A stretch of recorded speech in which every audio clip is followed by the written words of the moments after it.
the cross did three things to the preaching and the principles of the Old Testament.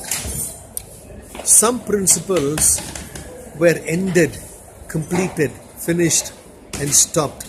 The ceremonial law, the animal sacrifice, it was stopped after the cross. It was no longer required, no longer necessary, because of the death of Jesus, because of the ultimate sacrifice of the Son of God.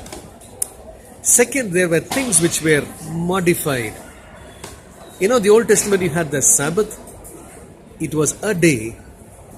But in the New Testament, it became a modification of life where every day is a holy day.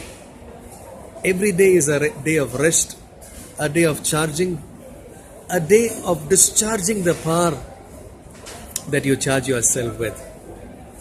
Oh yes, first the cross ended the sacrifice. Secondly, it modified the Sabbath from one day, it made it into 7 days.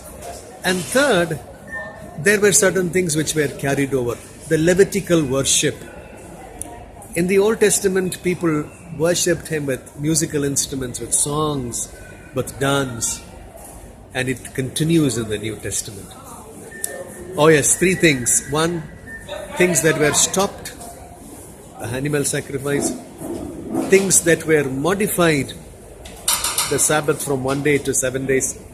And things that were carried on, Levitical worship. Let's move on as the seasons of God change. As He leads and guides, let's go from one level to another and rise higher and higher into His heavenlies for His glory. God bless you.